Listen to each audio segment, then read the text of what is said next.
Morning, everybody. My name's Gary. I'm an addict. Yeah, it's great to be here. Thanks to the convention committee for asking me to come and do this. Big thanks to Amar for his talk. Thanks to John for taking the meeting. My sponsor says to me, when you speak at conventions, be careful because it feeds the part of your personality that should really be starved. And I know what he means by that. You know, I was the banquet speaker last night talked about our being competitive, and I was looking who've been put on after me today. It's an honest program. Anyway, it's great to be here. I'm really glad to be here. I want to dedicate this talk to my friend Paul G, who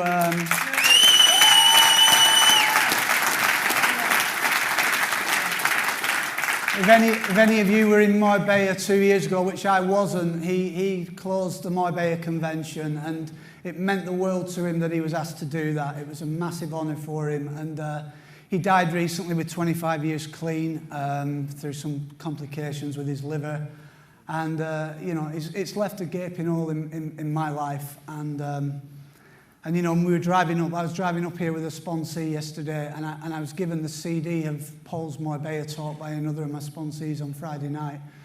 And we were about to listen to it on the motorway driving up here, and I'd just been talking to my sponsee about how great Lexuses are and how reliable my car has been. And as I'm telling him that, we just hear this bang, and about 30 seconds later, one of the back tyres blew out, and we were going over 70 miles an hour. And I felt the steering go, and ended up on the odd shoulder with a sponsee of mine. And it was just one of those moments. And you know, I just thought, you know, it's such a precious thing. Life is such a precious thing. You know, it's like it can just go like that. You know, one day Paul calls me up and says, you know, do you want to go for lunch on Wednesday? I said, I'm going out of the country on Wednesday, but we'll catch up for lunch when I get back. And that never happened. The next time I saw him, he was in an intensive care unit. And you know, and there were a few of us from NA when he died, and we all went into the intensive care unit and stood around the bed and joined hands and said a Serenity prayer with him. And I don't say, I now say the NA Serenity prayer where I say we instead of I, for that reason, because Paul couldn't join in with that prayer, but he was there with us, and I know he's here with us today. I have great memories of this convention, and I know, you know, if he was around, he would definitely be in this room. He was, you know, he was a wingman for me, and we did a lot of great stuff together in recovery.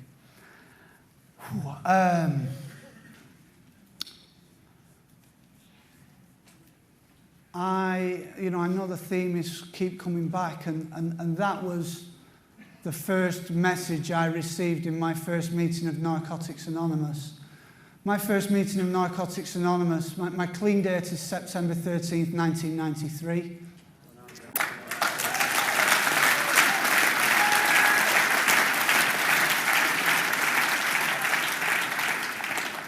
And my home group is a Trafalgar Square speaker meeting on Friday night at 7 o'clock, which celebrates 10 years, its 10-year anniversary on the 19th of this month. There's 3 of us started that meeting, and there were 15 of us there on the first night. Michael P. spoke on that first night, Michael J., and that meeting has grown and grown and grown, and I know it helps a lot of people. And you know, I say, if anyone's a successful business person, they've generally got a business that kind of makes profit while they're asleep. And Trafalgar Square meeting, you know, is helping people while we're asleep in our beds at night, because we have a website there, www.naspeakers.co.uk, and you can listen to the previous speakers on there. And you know, and I know that website is listened to by people from all over, you know, not just in the UK, but outside the UK as well. So I'm a very proud member of that meeting. But you know, my first meeting was at Devonshire Road Hospital in Blackpool on a Thursday night in 1993. And we had one meeting of Narcotics Anonymous in Blackpool. I come from a town called Darwin, just outside Blackburn. You know, when John introduced me as Gary from London, I sort of bristled a little bit, you know, and I was in the foyer this morning, and a guy who knew me when I was a drug addict came up to me and kind of checked my lanyard to see what had been written on there, that I hadn't kind of deviated from my Lancashire roots. But, you know, every time I come to a convention and they say area, I have this kind of like panic attack, you know what I mean? I never quite know what to put in there, because I kind of, you know, grew up near Blackburn, did a lot of using in Manchester, got clean in Blackpool, live in London, you know, it's kind of, you know, but wherever I go, I go to meetings. It's a big part of what I do. And on that Thursday night in Devonshire Road Hospital, you know, we had one NA meeting a week. When I was using in the place I was using, there was no Narcotics Anonymous. For people who are coming into the fellowship recently, you have to put this into context. That's why I loved what Dudley was talking about last night, about honouring and being respectful to the Mother Fellowship. It's so, so important. You know, there's nothing worse in NA than a person that has very little grasp of the 12 steps trying to enforce our 12 traditions. Think about that.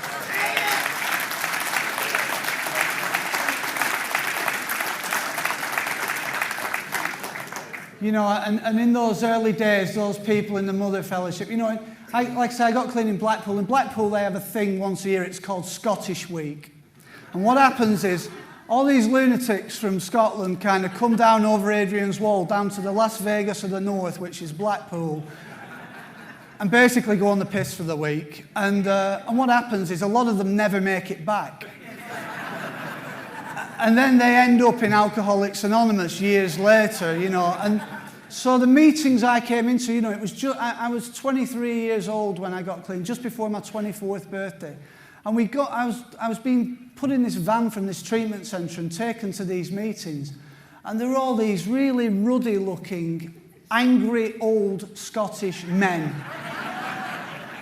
And they would, you know, like, I would walk in there and they would be thumping the table, and they'd be like, in this program, you only have to count up to 1. You don't have 1 drink for 1 day. Bang! And like, they smash the table. And I'm sort of like, what is this place? Do you know what I mean? I mean, I've been in some pretty low places, but I can't believe I've ended up in here with this lot. Do you know what I mean? And there's, you know, and they were quite suspicious of me, and, you know, and the worst thing they did, the biggest mistake they made was they tried to tell me what I could and couldn't say in there. Please don't do that. It makes me want to say it 100 times more. Do you know what I mean? It's like, so I'd be antagonising these old timers. You know what I mean? I'd be kind of deliberately talking about the things they didn't want me to talk about, and I'd be getting frog marched out of meetings, and, you know, the thing of, and you know, and I resented those people for years. And actually, having done a bit of work around here, and having had a look and done some step work, I can see that those people suffered us. They really suffered us. They put up with us, you know. And there were, and you know, and like Dudley said last night, yeah, there were people there with prejudices, but there were also some really kind people there who were really helpful to us, who really helped us to get Narcotics Anonymous up and running in the northwest of England.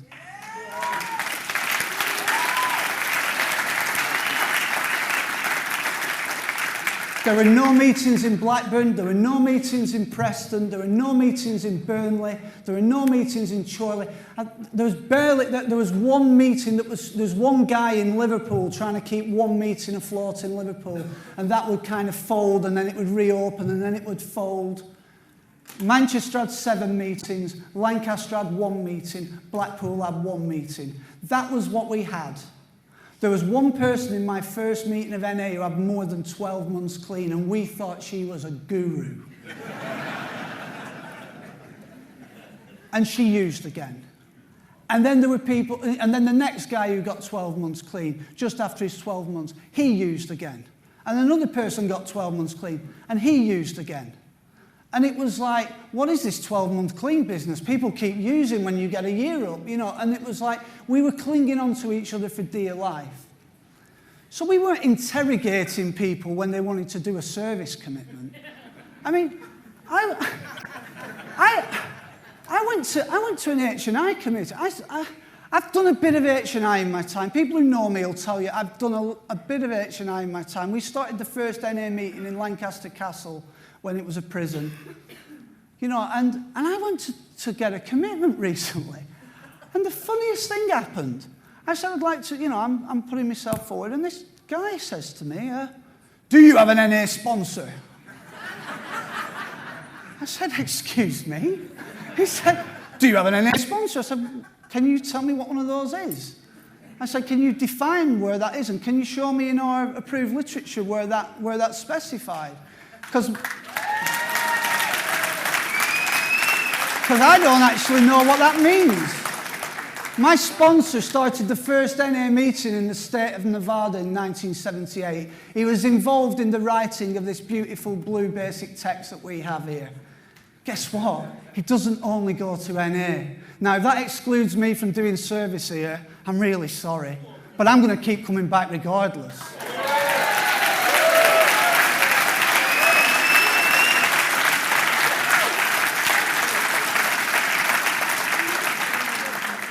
And then this guy says to me, do you work NA steps?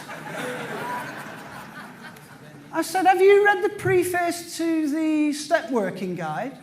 He said, what? I said, have you read the preface to the step working guide?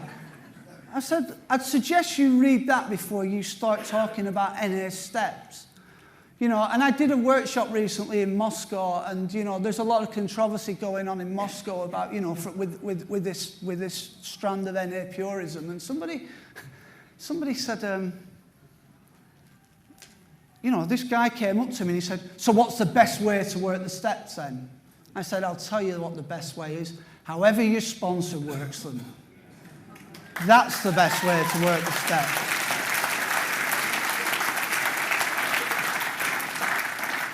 I got clean before the step working guide existed. You know, you know, I want to read something from our basic text because I love our basic text. And you know, I'll read this for you. Tradition 1, it says, we are accepted and loved for who we are, not in spite of who we are. No one can revoke our membership or make us do anything that we do not choose to do.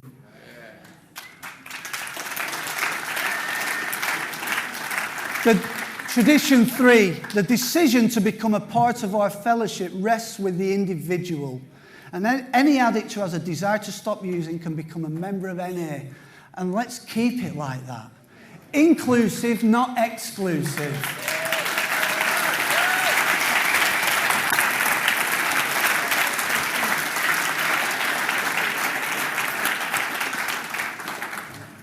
And I've learned in the time I've been clean, the language that I use in Narcotics Anonymous, for that to be inclusive and not exclusive. I started sponsoring a guy, and his using was very different to mine. He used very different drugs to me. You know, the main drug in his addiction was marijuana. And we were talking last night. He's a lot of years clean, and I have tremendous respect for this guy. But I remember in his early days of recovery, he used to call me up and he used to say, I went to a meeting tonight and I actually came out of there feeling far worse than when I went in. Because all everyone was talking about was shooting up and jail. And the thing about it is, you know, we read it at every meeting. We're not interested in what or how much you used, who your connections were, what you've done in the past, how little you have, but only in what you want to do about your problem and how we can help.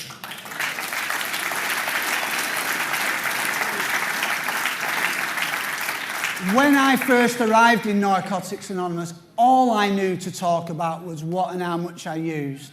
Because I didn't have any other language. I hadn't learned this stuff. I hadn't read this literature. I didn't have a sponsor.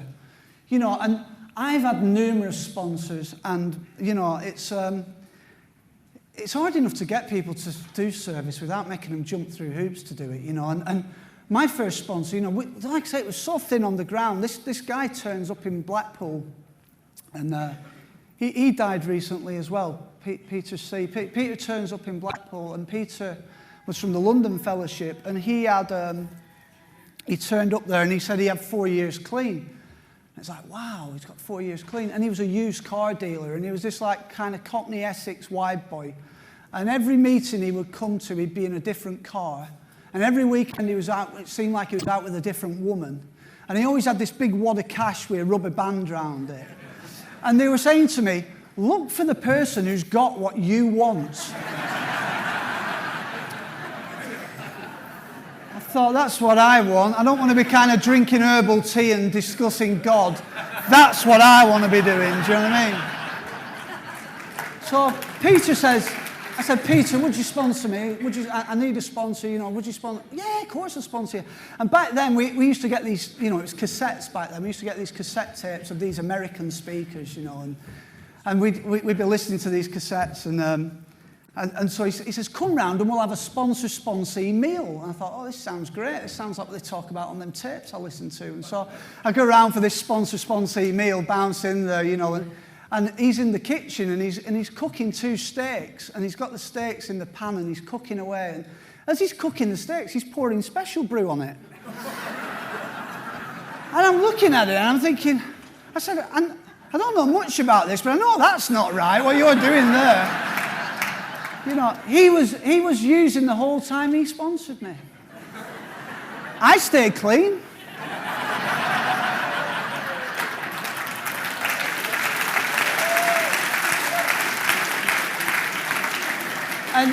And I was with him. He was on his deathbed this year. He died of cancer this year. And I mean, he was such a character. A character right to the end. He never got the message. Never got the message. And I'm sat with him, and I'm at the age that he was when he was sponsoring me, if you see what I mean. It's kind of 20 years on or whatever. And I'm sat with him, and he said, I'm really glad I could help you because I could never help myself, But the funny thing was, NA is unbelievable. The people you meet in NA, I mean, it's, he said he had a spiritual experience on his deathbed and converted to Islam. But the best thing was, he filmed himself describing this experience, put it on the internet, and it went viral. He had Muslims making homages from all over the world to this hospital in Romford.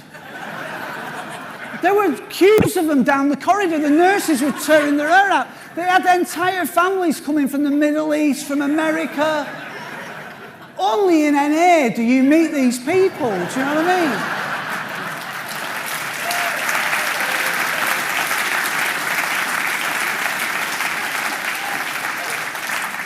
So why would I not want to keep coming back? Why would I not want to keep coming back? If you went to the banquet on a stolen ticket last night, keep coming back. Just keep coming back. NA needs you. Do you know what I mean?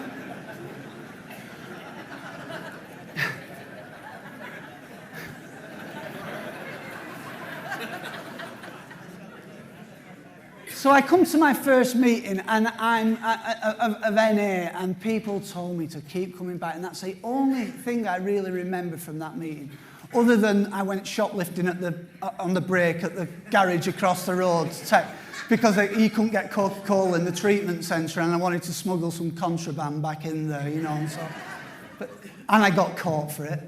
But things change, and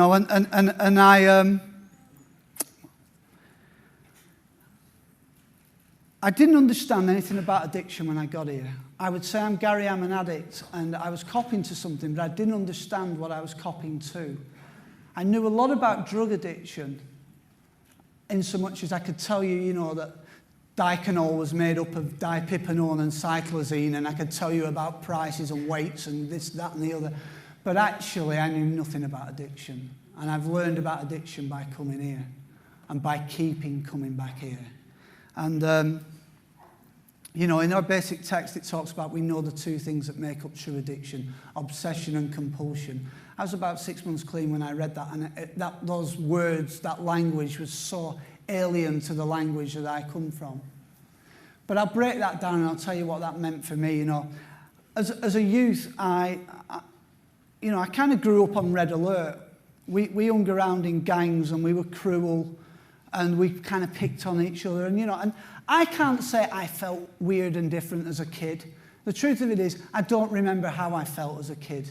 I grew up in, our household was like, that TV show, The Royal Family, but there was no dialogue. And we sort of basically, it was, my dad worked in a mill, my mum worked on the markets, I had an older brother, he's not an addict. And I kind of grew up in this environment where I think it was only when I got to around 12 years old, if I look back, I can start to see the cracks around then. We like to use the word self-obsession, but I was shy, I guess.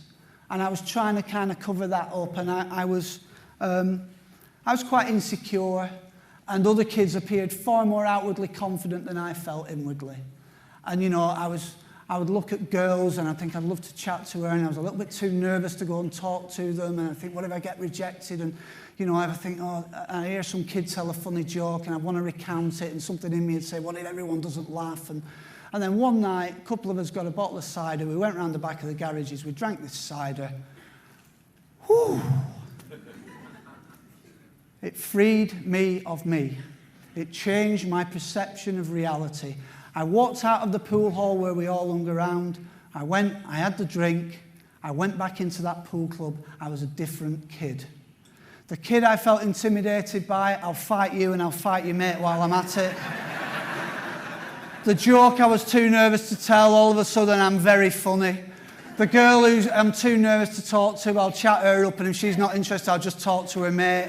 It's like, who wouldn't want to do that again? Do you know what I mean? And I remember around the same time they had the heroin campaign. Heroin screws you up, And I was going, and I remember sitting in the health centre and the poster on the wall, and looking at the guy on the poster and thinking, it looks pretty cool, him. And I took the poster down from the wall, and it ended up on my bedroom wall as a 14-year-old kid. I don't know, other people had pictures of Duran Duran or whatever. I've got the flipping heroin screws you up campaign up there. But, my mum and dad didn't even notice, I don't think, they were wrapped up in themselves,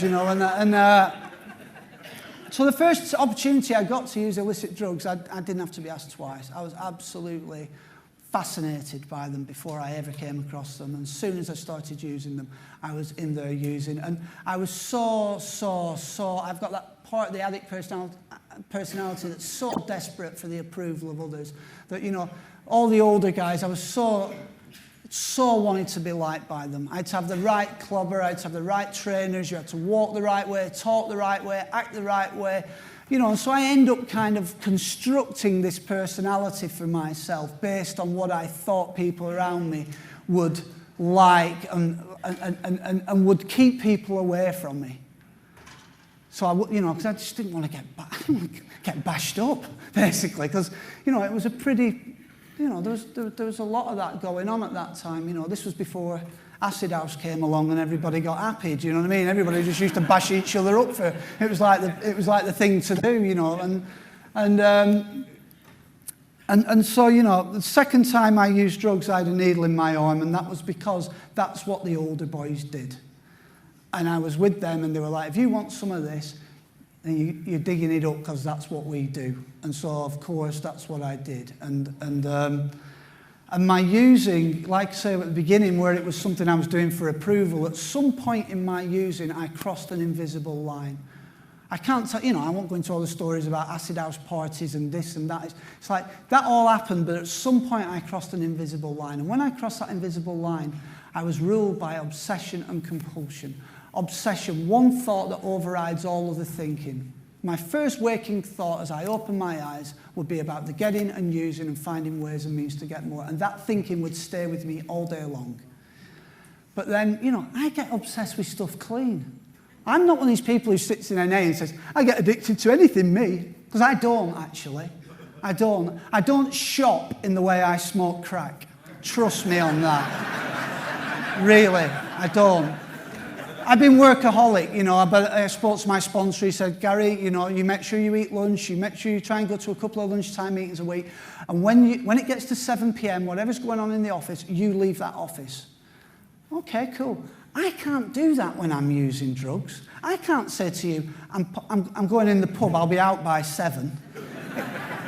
it doesn't go that way, you know. I get out like 48 hours later from a blackout in a police station, do you know what I mean? And so what happened was I've got this compulsion. The thing with the compulsion is I'm compelled to do it. It's a physical urge beyond my mental control. The only time it seemed like a good idea to get clean was whilst I was stoned. Best idea in the world. Tomorrow, I'm getting off this stuff. This has gone too far now. Next morning, wake up, bang, obsession, bang, craving. The cravings were so powerful. I've never forgotten that. I've never forgotten just how difficult it is to get clean. Never mind stay clean. What, you got to the other side of a turkey? What, you're clean?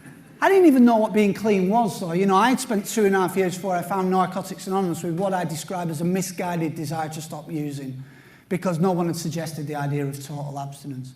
But the worst thing about the compulsion and the cravings is no matter how much of the stuff I get, it's never quite enough. So I never had the experience of going and scoring a gram in Moss Side and then getting back to my flat and thinking, you know, getting half a gram into it and thinking, feel just right now. Think I'll seal this up, pop it in the drawer, stick a Lou Reed album on, and kick back for a few hours. You know, it didn't go like that. So I didn't make a very good drug dealer. Tell you about my drug dealing. This is how my drug dealing goes, right? I go over to Moss Side, I score myself a 16th or an 8th of gear, because I'm small time. I'm not one of the NA Al Pacinos. I was small time, really small time. I get my McDonald's spoon and my £10 wraps, and I want everybody to like me, so I want everyone to say, he's got top bags in. He's got, you know, go away and open the wrap and go, wow, look at that top guy, top bags. So I put my personal over there and I wrap my bags up and I put all my wraps together and I pop them in the drawer and I start tucking into my personal. Anyway, before you know it, guess what? My personal's gone. And I haven't sold any wraps yet. And I sit back and I think, them wraps were a bit big, weren't they?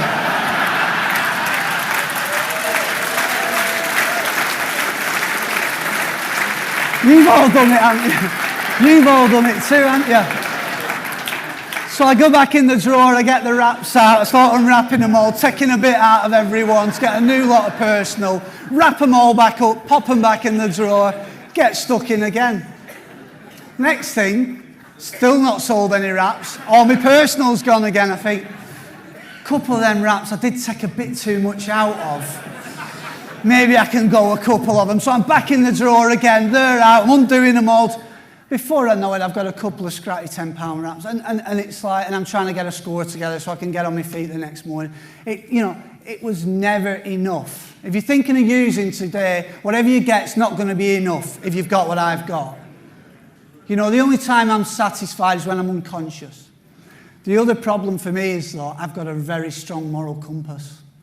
I know the difference between right and wrong, and I knew the difference between right and wrong when I was using. And that was the problem, and that was what brought me here. Because I'm powerless against this thing, and it's got me doing things I don't want to do with people I don't want to be doing it with. And I can't stop myself from doing it. And I thought everyone measured me on my intentions, and they don't. They measure me on what I actually do. And I was so well-intentioned, but I couldn't stop myself doing these things, and I started to progressively despise myself. I hated myself. And, you know, towards the end of my using, I attempted suicide. I failed at that. I remember waking up in a psychiatric unit and thinking, you dick, you couldn't even do that right.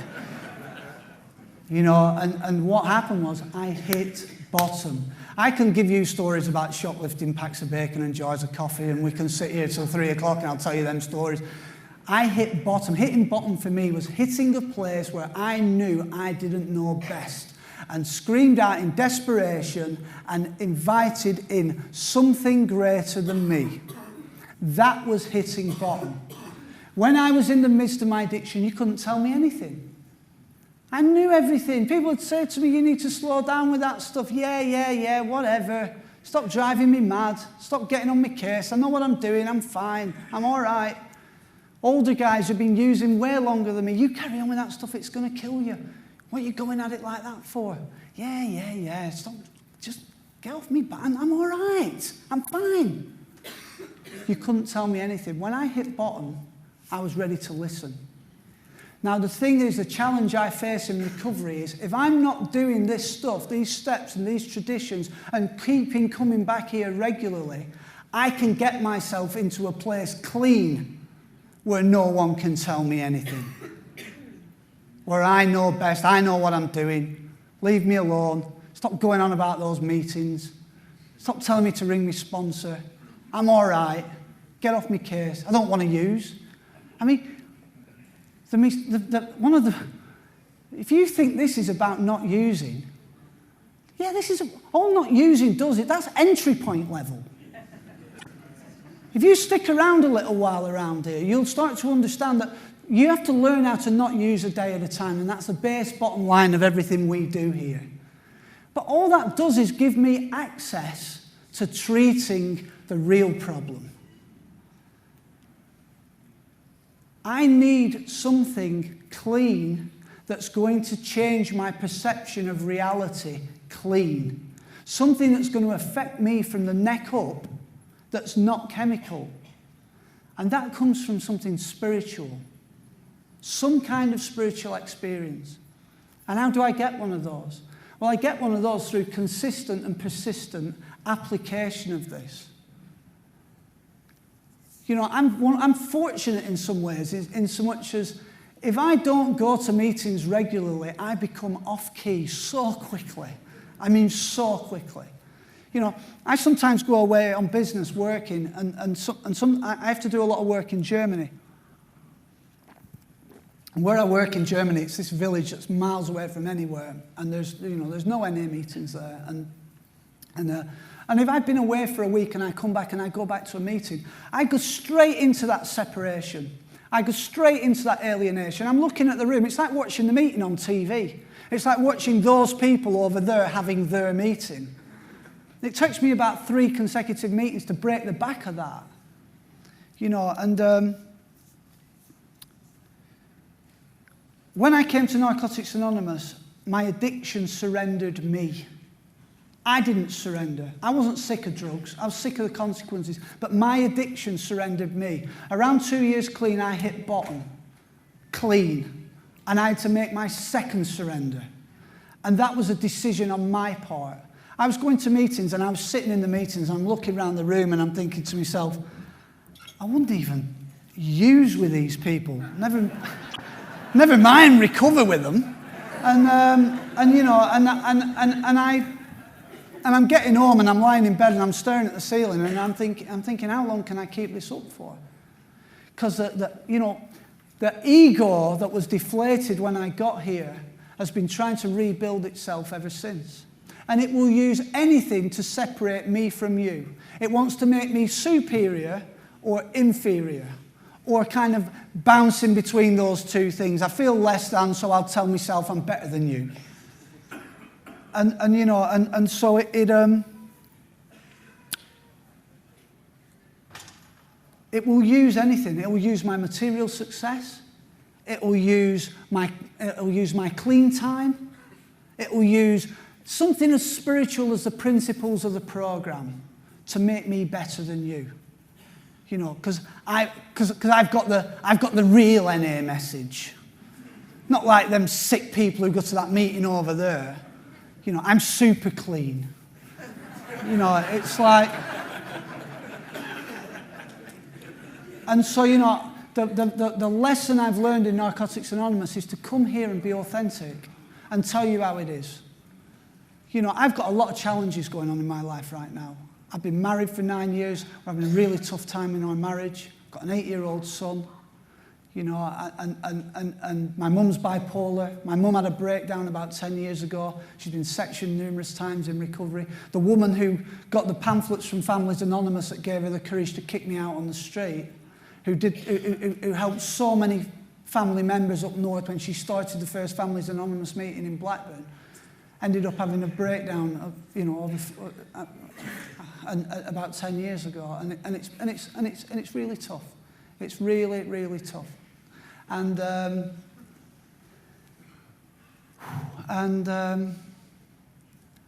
but I keep coming back here. And I find tribes within the tribe. You know, please don't come and tell me about parenting if you've not got kids. Do you know what I mean? It's kind of like, I find tribes within the tribe. I find whatever I'm going through, I'll find people. I'll find what I need in here. I'll find what I need in here. And, yeah, it's a wonderful thing that we have here, you know. I had breakfast this morning with a friend of mine, John. And, you know, I love the fact of sticking around and just watching how things play out. Because the beautiful thing about Clean Time is that you know that whatever happens, you don't have to go back through it. And, you know, and you don't have to go back to using. You don't have to go back to using. You can do this. You can stay clean. You can stick in there. You can walk through this. And, you know, people who say Clean Time doesn't matter want to try getting some.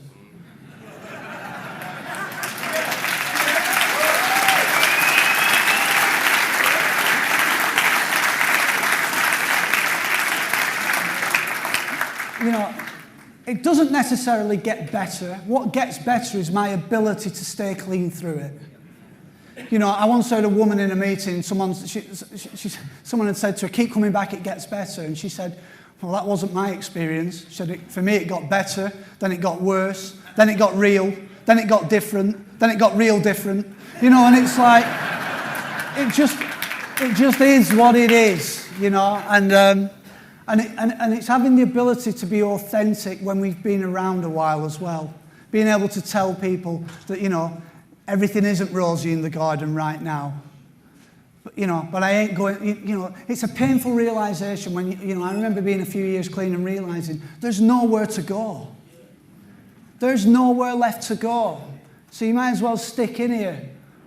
And, you know, and that's why, you know, I look at it here today and I can see so many of my friends, and I know there's a lot of love in this room, and there's people I have so much love for. And, you know, I could talk and talk and talk, you know, but I saw John this morning. John got clean up in St. Anne's, and John was, you know, one of the NA experts, and then he came back to London, and he relapsed in London.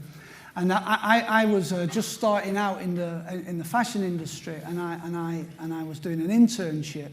And the place where I was working, I was in a press office, and it was based in King's Cross. And so I come out of my office, this public relations office, with my two bosses, and we're walking down through King's Cross. And who should come walking towards me? John. And he comes up, and then I spot in his hand, he's kind of got the fashion accessory of the tin of special brew. And he goes, and he staggers towards us and goes, hey, Gary, are you looking? And I'm with my two new bosses, do you know what I mean? And I'm sort of like...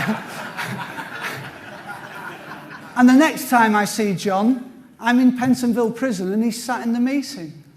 And, you know, and I'm pleased to say we're having breakfast this morning, and John's got well over 10 years clean now.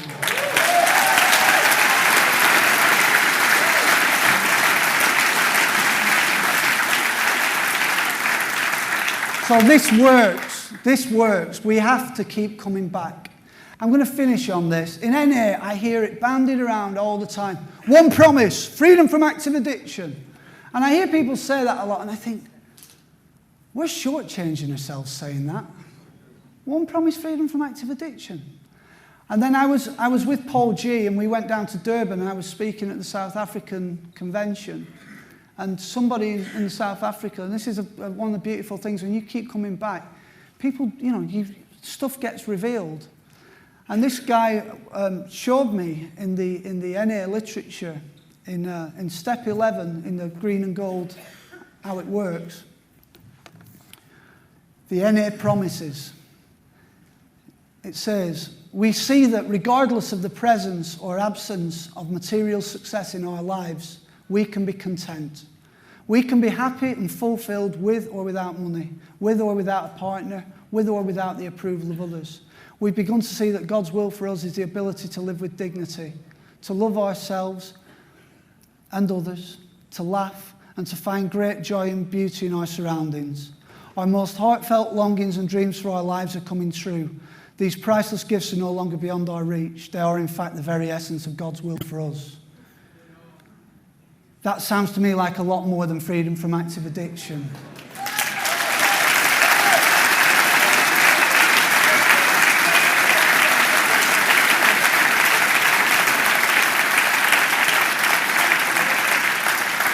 You know, not only did I have an abnormal reaction to drugs, I have an abnormal reaction to abstinence.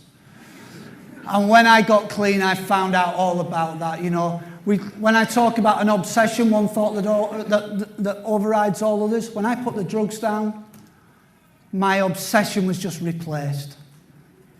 I got this new obsession, an obsession with myself. One thought that overrides all the thinking. What do I look like? What do you think of me? What do I sound like? You know, do you know how long it took me to plan this outfit? It may not look like much, but a lot went into this blue t-shirt and blue shorts, believe you me.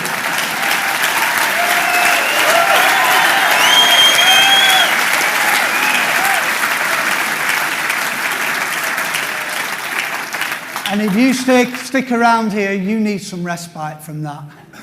Boy, do you need respite from it. And that's why we've got to keep coming back, get out of ourselves and help somebody else.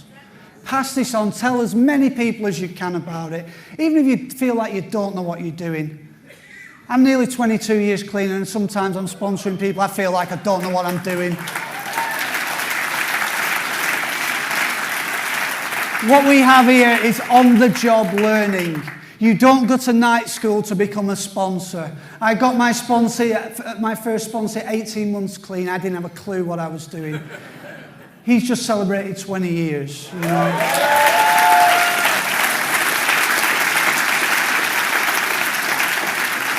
I love you all very much. If you're new, keep coming back. If you're not new, keep coming back. If you had a stolen dinner last night, keep coming back. I love you lots. God bless you all. Get up.